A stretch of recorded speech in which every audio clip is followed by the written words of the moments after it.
This is St. Pete X, affectionately known as SPX. SPX brings you St. Pete's brightest business people, civic leaders, and citizens who share their insight and expertise as well as their love of our great city. SPX is presented by the St. Petersburg Group. Head to stpete.co to check out more episodes, and by St. Pete's most effective marketing agency, Big C. Browse to bigc.co to see their work. Now enjoy the conversation.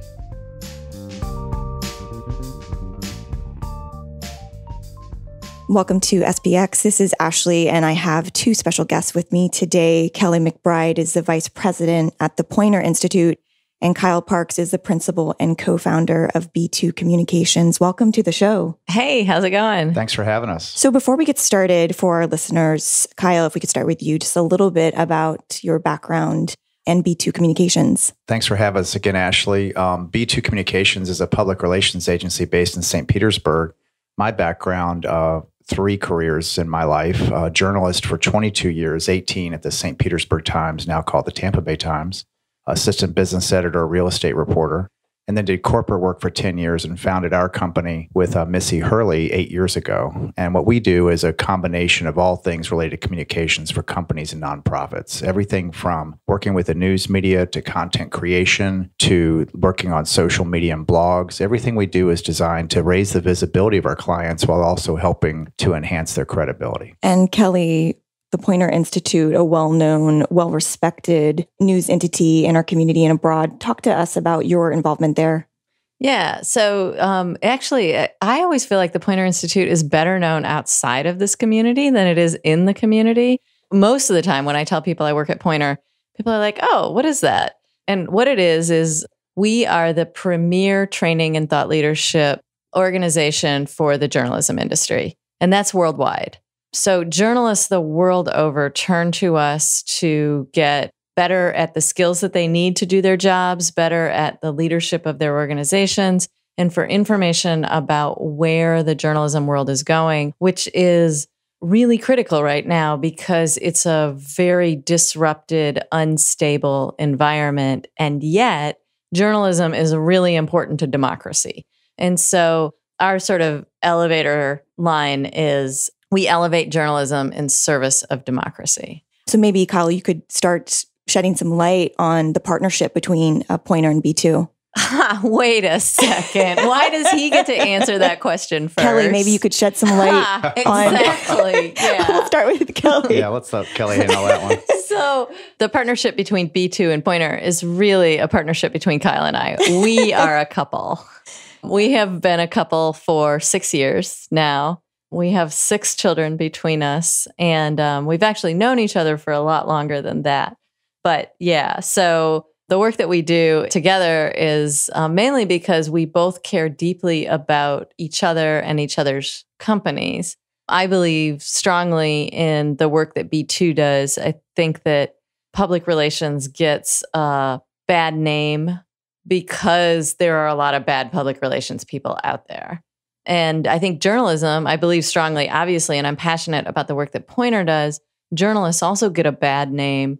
There are some bad journalists out there. Most of them are really, really good and really dedicated and earnest about what they do. And so both of us, I think, share a common set of values around honesty and communication and transparency and how important that is for communities to have organizations and leaders that are truthful and honest and transparent, and how important that is for democracy, for citizens to be able to get information that, first of all, that meets the needs that they have and that allows them to participate more fully in their community. I think that's very well said, Kelly. Thanks, hon. But it really is built on mutual respect, both personally and professionally, I think. And for us, work is so much of a part of our lives, but not all of our lives. And I'm really proud of Kelly on so many fronts in terms of what she does in the community. She's started a new community organization initiative with the Body Electric Yoga, finds time to do a lot of things beyond work. I don't think she sleeps. But as she said, I think public relations for us really is built on truth. It's built on not probably my least favorite word that people use in public relations is the word spin. And when someone says, oh, you could spin that, I tell them we don't spin. That's not what we do. What we do is present information in a timely, efficient, quality manner. And the idea is much like a journalist. You want to think about delivering content and information that's interesting and helpful to the reader. So when we work with a client, we're not going to say, for instance, our Lennar Homes client, we're not going to do a lot of stuff sending out things with exclamation points saying Lennar Homes is great. We're going to work on putting information out there about helping you buy a home, things to think about, trying to help that home buyer and understanding that Lennar is really a good resource for them. And I think that's a good way to look at how we do communications, because it all goes back to the audience, whether you're a journalist or a public relations person. What is the audience? How are you going to tell them something that's not already obvious to them, and also something that's going to be helpful to them? Kelly, what is Poynter doing to fight fake news? Alone. Well, we are doing a lot. We are the home of the IFCN, the International Fact-Checking Network. We have an ethics chair at the Poynter Institute. It's actually a job that I held at one point before taking the job that I have now. And we are working with journalism organizations the world over to help them understand how to develop a relationship with their audience so that their audience will trust them. And in fact, the study that we did actually shows that credibility is rising among the public, but it also revealed some disturbing discrepancies between people who are affiliated with the Republican Party and people who are affiliated with the Democratic Party. So our study showed that if you are a Republican, 80% of Republicans distrust the news media, and about 80% of Democrats trust the news media. That is alarming and disturbing if you live in a democracy that is built on the presumption that citizens can get the information they need and make informed decisions. Because what you have is the phrase that Kellyanne Conway made famous, which is this environment of alternative facts. You basically have one group of people believing one thing and another group of people believing another thing. And that is more alarming than just overall distrust of the media. We train about 100,000 journalists every year, which is a remarkable number. There's about 36 people who work at the Poynter Institute, and we have a wider group of about 60 additional trainers who do work for us on a part-time basis. Most of those people, those journalists, were trained through online learning. We have a learning management system. It's called News University. Hits about 75,000 people every year the world over. And then another 20,000 people either come to us here in St. Petersburg, or we go to their organizations. We work with the largest newspaper companies and television stations in the country. We go and train their people. And then we also do remote training events. We're about to go to New York and do a women's leadership day because women in leadership in journalism is a huge issue right now. So we are fighting well above our weight class and trying to fix this problem. But we don't actually feel like this is a problem just for journalism. We actually feel like this is a problem for democracy. And where we are expanding is in talking to the general public about what they can do to fix this problem. And there are a couple of things. One of the things is that you should pay for your news, right? You should give money to public media. You should subscribe to a newspaper. You should subscribe to magazines. You should figure out a way to pay for credible information. You should become a member of a website that you find credible, but you shouldn't insist on getting your news for free.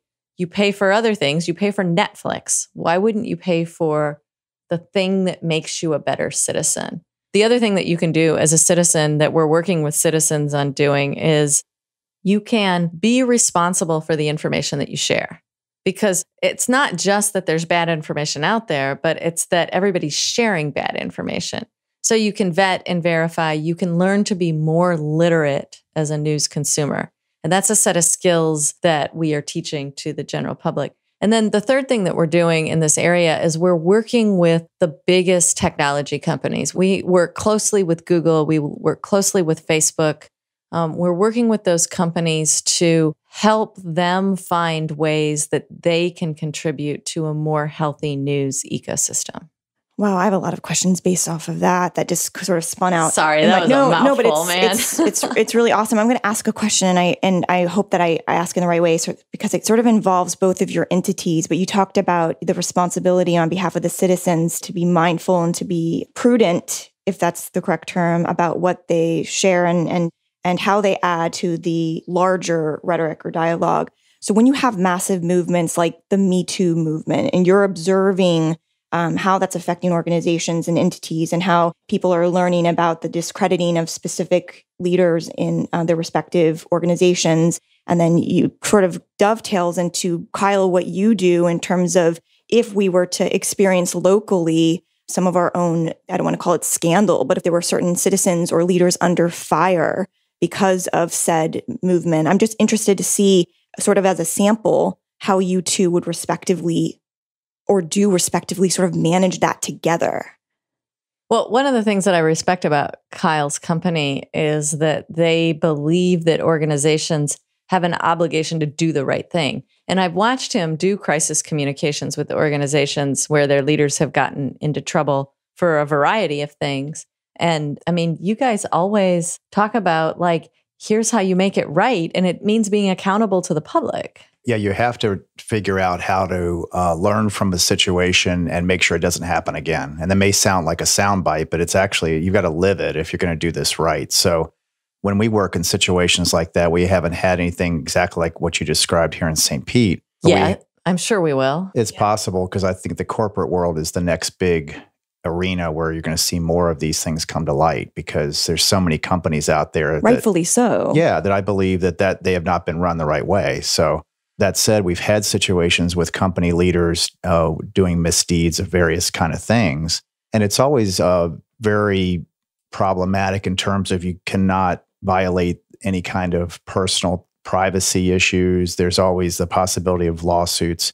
At the same time, the company can talk about, in a general way, what are the things that were not done well and how can we do them better? And you don't have to have all the answers in the first week when something comes out, but you better be able to talk about it in tangible terms and have some things you're going to do right away, and not just have it sound like a bunch of talk. It's got to be something behind it. And we strongly believe in working with clients who are going to be bought into that. You also have to be able to acknowledge what you did wrong, right? I mean, I hear you talking to your clients all the time about, look, if you screwed up, you got to figure out a way to say that. Yeah, and it does. I mean, I'm a former journalist, so maybe it's closer to my heart on this, but it really gets on my nerves when somebody starts just blaming the media when they've screwed up. It's like, no, the media is the shining the light on it. And I can tell you, for our Tampa Bay 100 online product that we do, I have a story, a little 100-word. All of our stories are 100 words, which are super tight. Very clever gimmick. But not a gimmick. Totally a it's gimmick. A news vehicle. But I was really pleased to do a little 100 words on Mark Poynter and his work with Career Source Florida for the Tampa Bay Times with Zach Sampson the last few weeks. And that is a classic example where the Career Source board initially was blaming the media. Ridiculous. I'm sorry. The things that Poynter and Sampson have uncovered are unconscionable. Right. And do a background. They basically were cooking their books. Well, basically, Career Source Florida was taking credit for placing jobs, hundreds and hundreds of jobs that they had nothing to do with. Right. I had coffee with Mark the other day, and I said, well, how did this all start? And he said he walked into a Career Source meeting, just innocuous, being a reporter out in the community, and they were just crazy negative towards him, saying, we don't have to talk to you. We don't want you here. And for a reporter, that's like, oh, really? So what do you got going on here that you don't want me to know about? What question do I have to ask? Exactly. So that started the whole thing. And it was old-fashioned shoe leather, public records, talking to people. And he ended up finding, I believe, a doctor at Baycare who Career Source had taken credit for placing. And the doctor said, first off, I don't know who Career Source is. Second of all, an outfit like that would not be helping Baycare, or it might have been Bayfront, I'm sorry, place a doctor here. So I think going back to that whole blaming the media thing is exhausting. And if somebody's going to play that game, they're missing their true point is, where did they screw up, as Kelly said, and how are they going to fix it? Kelly, you talked about Kyle's commitment to transparency and how he encourages that on behalf of the client. Certainly that's going to help to erode some of the current mistrust that we have with our media. But ultimately, you know, hands in the air, how do we know what to believe in the news? Well, as citizens, we have to be better news consumers. And there's this study that Stanford researchers did where they gave a group of teenagers, a group of history teachers, and then a group of fact checkers the same set of information, some of it true, some of it fake, all of it on the internet. And they asked them to figure out what was true and what was fake. And only the fact checkers got it right. The history teachers made just as many errors as the teenagers did. And they dug into it. And what they determined is that the fact checkers have a set of 5 skills. And we are going to be debuting a big initiative around these 5 skills where we work to teach teenagers in particular, but by extension, the rest of the world, to employ these skills when they're consuming information. So one of the most important ones is lateral reading, right? When you are looking at a screen, whether it's your computer or your phone or your iPad, you're looking at information that is contained and controlled by the people who created that environment. You have to be able to read laterally, which means to go out of that screen. So it means pulling up another window, getting another tab on your computer, and you have to get information about the supplier of the information. So that's really difficult, especially because many of us have become very comfortable in what we in the business call walled gardens, which is like Facebook is a walled garden. It's a place that you go and it's very hard to get off of it because they want to keep you there. And so they make that environment so nice that you don't necessarily want to leave and go outside and see information about Facebook. And also Facebook could be sort of a game of telephone too, because if you look at the new algorithm where business news is deprioritized and family and friends content will now rise to the top of based on the new algorithm. Some of that is hearsay based on news that they're consuming from maybe their own, a limited platform. A filter bubble. Oh, yeah, exactly. And so, and now the trust is not necessarily, we're not looking at the trust between the reader and the news entity, but sort of well, you trust people who are like you. You trust people who are your friends. That's always been true. There are certain people where if they tell me to read a book, I'm going to read a book because I trust their judgment. And that's fine. But you have to know who's good at that and who isn't. I used to always use my Aunt Nan because she was always posting stuff on Facebook. She's my godmother and she passed and I miss her dearly. But she was always posting crazy, untrue stuff on Facebook. And it's like, Aunt Nan, this is not true, right? So I knew not to trust Aunt Nan. So that's a second skill that you need. Another skill that you need that the Stanford researchers discovered that the fact checkers had that the history teachers didn't have is this doubt, right? This instinct to not trust your gut.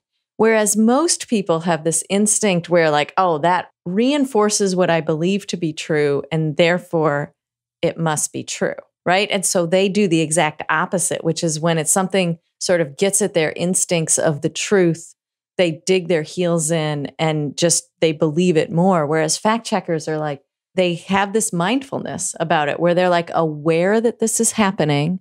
And then they question, why is it that they believe this and what information can they bring to corroborate? And it's really like the same skills a journalist or a good communications professional have. Like, we'll work with our interns when we start to coach them on their writing, and we'll ask them, in my business, you have to be a reporter just like you're a journalist. And I'll say, where'd you find this? And they said, oh, I found it on the internet. So, we'll start going down the rabbit hole there and say, okay, let's look at it. Is this a credible source? So I think, and obviously a good reporter always is thinking cynically and saying, okay, let's talk about the quality of information. So that goes cynically, skeptically. Let's think skeptically. I honestly think talk about gimmick. I think that you could lead with that, Kelly. I mean, don't trust your gut. I mean, that sort of fights. I say that all the time. Don't trust your gut. So Kyle, I know that you have B2 has some of their own principles and fundamentals that they sort of govern their work by. And so if you want to add to some of the tips that Kelly has brought to our audience. Well, I think what we really focus on is when you think about news that's shareable or news that for the newsletters we do online that have really good click rates and low unsubscribe rates, it all goes back to, is the information important or interesting to the reader? So that's one thing, along with making sure it's factual, trying to think about what is truly helpful for the reader to learn. So that goes back to we are all kinds of things that we can write about or talk about or work with our clients. But that for us, everything is from a business to business point of view. It might be a very narrow audience. We have one client, Revenue Management Solutions in Tampa. They're the world's leading consultant for menu pricing for restaurants all over the world. It's actually a lot more interesting than it sounds. Wow. But their audience is restaurant owners. So that's who we cater to. Whereas a community foundation at Tampa Bay or the Museum of Fine Arts here in St. Petersburg, that's much more of a broad audience. And then you start thinking about what can you bring out that's going to be really interesting. But if you think about why you guys are so good at that, it's because you have these instincts that you've honed over time. I mean, the reason that journalists and communication professionals are good at making information credible is because they've made so many mistakes that they know how to avoid the mistakes, right? So you know when you're creating, like even in a 100-word article, there's probably 40 claims in 100 words, like where is it happening? Or who are the players? How are their names spelled? Am I really characterizing this right? Like you learn as you're creating information to question every single thing. I mean, a big joke in journalism is if your mother says she loves you, check it out. But it's true. And so people don't realize how many assumptions they are making in every single sentence that they read or a video that they watch. And when it comes to video, man, it's even more the assumptions because once you add music to something and you cut the way that quotes are put together or facts are juxtaposed next to each other, you would not believe the number of assumptions that the creator of the information wants you to make.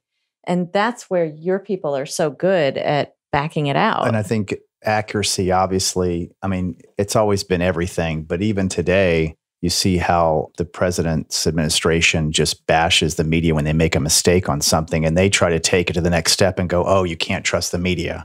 So even it's always been incredibly important to not mess things up, or as our former managing editor at the Times used to say, don't F up. I won't use the whole word, but he's Mike Foley, who's now at the University of Florida. But it's simple things for us. It's, obsess about proper nouns. Make sure you don't misspell somebody's name. Don't take something out of context. And I think it all goes back for me when I was a journalism student, undergraduate at Virginia Tech. Much like good journalism professors, any story we wrote, if it had a factual mistake in it, we got an F. So I will tell our interns that and say, I don't care how well written this is. If you mess up a fact, then it's like you shouldn't have done it to begin with. So isn't a retraction the worst thing that can happen for a No, not at all. Not at all. I mean, if you are creating information, you are going to have to correct information. It is inevitable that you will eventually get something wrong.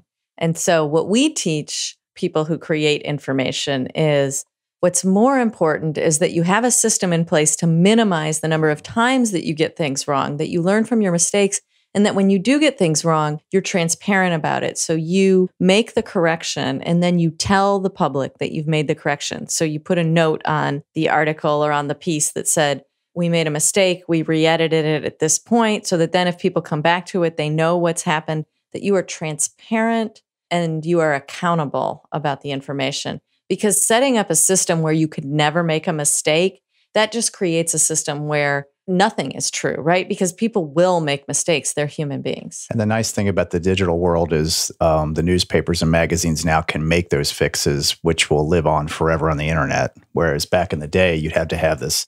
Well, the print edition still has this, but nobody would see the correction. Right. It's like italicized in the footer somewhere. Yeah. I mean, I think that happens with digital news as well. But so speaking of digital news, and I want to sort of broaden it out to your respective commentary on the national media landscape as it exists today.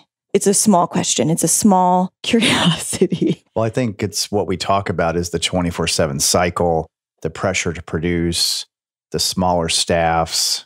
Those are all things that make it harder than ever to be a journalist and to really understand how can you take the time to truly understand the subject matter before you write about it or do a story on it. We'll work with TV reporters who they'll come up in their truck and they'll say, I have no idea what's happening here. Can you help me out? Now, this goes back to bad PR professional says, well, I think you should do the story on this and really emphasize that. Good PR professional says, well, here's the deal. Here's what we're doing. Here's some context. And that's done in 2 minutes, and then we go. So for my business, I feel like a quality PR professional is more important than ever to the journalists because we can help them on understanding what the context of what they're covering is. without trying to steer the coverage and tell them what to write, because we don't do that. Yeah, there's always a little bit of tension between PR professionals and journalists. And it's funny because it comes into our relationship all the time, because I very much identify with journalists, obviously, because they're the audience that I serve, and I still consider myself a journalist.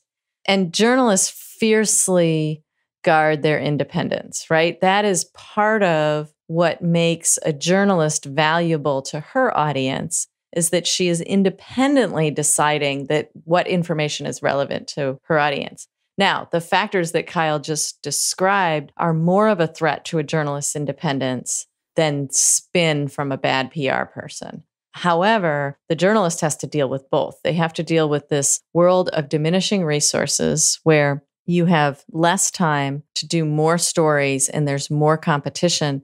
Because if you look at it from the consumer side of the equation, the consumer is met with a fire hose, right? Like the really important article about a zoning decision in any given municipality has to compete with everything that's on Netflix and all your crazy Aunt Nan's posts on Facebook and, you know, this really cool advertisement and this podcast and everything that's on iTunes. It's a fire hose out there. And so a good journalist has to figure out, what does the audience need and how can I give it to them? But what most journalists are doing most days is just trying to put information out into this space and hope that it competes on some level, which is, it's a hard thing to stop doing, right? Because it's a cycle, right? It's a news cycle, which means that it goes on whether or not you put anything into it. However, what I have found is that the journalism organizations that are making the most significant impact and doing the best work on behalf of their audiences have really slowed down to think about, what is the promise that they're making to their audience and how do they get journalists the resources that they need to deliver on that promise? It's a very, very tough business equation, though, because in the meantime, journalism is still predominantly supported by advertising, increasingly by subscriptions, but it's not nearly the support that most journalism, as a consumer of all the information that you see, most of it is supported by advertising. And that means that the people who own the journalism companies make more money the more information they put out. So for consumers, it's sort of a raw deal for them because the journalists are not rewarded for actually serving the consumers. They're rewarded for serving the environment that then serves the advertisers. Yeah, and you do have a number of outlets now where they'll have weekly meetings and review the clicks, and that starts to get into a bit of a dangerous area, in my opinion. You know, I disagree. I think that metrics is really important for journalists because it tells you what the audience is interested in. Now, you can't and there's a superficial way of looking at metrics, and there's a much more sophisticated way of looking at metrics. And I'm obviously in favor of the more sophisticated way where you look at engagement and you look at time spent and you look at the impact, right? No, As I opposed totally to just agree. like, because yes, what wins on the internet all the time are bloody crime stories and cat videos. Yeah, so like you were saying, Kelly, I think the clicks can be very, very helpful. We never really understood back in the days of print only who was reading what, except for the people who would call us. So I think that's, like she's saying, it's great information if you use it in a good way.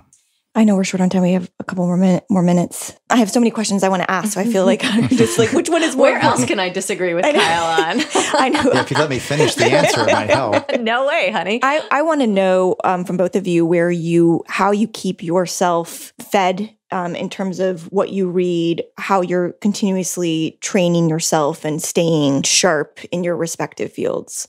I think for me, it's we do a lot of real estate work. It's not the majority of our work at the agency, but a lot. But all of the things that we focus on, I look at everything from the general interest newspapers. Like I personally get the most out of the Washington Post, like in the last 6 months of any newspaper on a national basis, just from how well written it is. I'm kind of a geek for following politics. But the Tampa Bay Times, Tampa Bay Business Journal is still very good locally. Also, real estate, industry trades. I read a ton of that stuff. But then also, and this is very equivalent to, I'm going to talk about Mark Puente again at the Times, he has a lot of younger reporters sitting around in the newsroom, and he will tell them, he'll say, why are you not getting out of the office? because it is really hard, to Kelly's point about how busy journalists are. The temptation is to sit at your desk and just keep cranking stuff out and make a 5-minute phone call. And the problem is you don't understand what the context and the community or the industry you're covering is if you don't go out and talk to people. So for me, when I go to events, industry events or community events, I'm almost playing a little bit of reporter where I'm not walking around interviewing people, but I'm just saying, I'm trying to say, okay, this is my way also to stay engaged in the community and my industries and hear what's going on. So I think it's a combination of those two things. Nice. Yeah. And I think, you also really enjoy that. I think that it's important to figure out a way to keep yourself nourished and to nourish your professional life in a way that you find enjoyable. So we always joke around that there's not a cocktail party that Kyle doesn't love. And it's because he loves talking to people and getting information out of them. I see the new ecosystem that we live in as like a blessing and a curse. There are so many great things to read. And I read voraciously. I read the New York Times every day, the Washington Post. I subscribe to them both through their apps. I read the Tampa Bay Times online. I read the New Yorker. And then I also consume lots and lots of podcasts. I play them almost all the time while I'm in the shower, while I'm driving. And I love the New York Times' daily podcast. I love the New Yorker radio hour. I love Make Me Smart with Kai and Molly, the marketplace talent. And so there's just it's such a wealth of riches that we can access very quickly and easily that there's too much to consume. So what I'm trying to do now is bring a little bit more discipline to that and make sure that I am consuming both professionally, almost everything that's written about Google and Facebook, I'm expected to read. And there's a lot of really smart stuff that's written about those companies. But then also personally, I read a lot of fiction. And I always have a really long list. And then on top of that, there is a lot of really good television entertainment out there. We have a ton of stuff in our queue. We recently started watching The Marvelous Mrs. Maisel. We watch The Crown. There's just so much really good television out there. What's that Black Mirror? Black Mirror we just started watching, which also is sort of relevant because it's like science fiction, but it's about all information technology. I guess the biggest challenge for us is to turn things off and to not be connected, not looking at our phones and our email. It's really, really hard. It's hard because of the business that we're in. It's hard because we have 6 children between the ages of 17 and 29. And so at any given moment, one of them needs something from us. It is, I would say, darn near impossible for us to turn off our phones. And I think that's something that we have to figure out how to do in order to stay sane and balanced.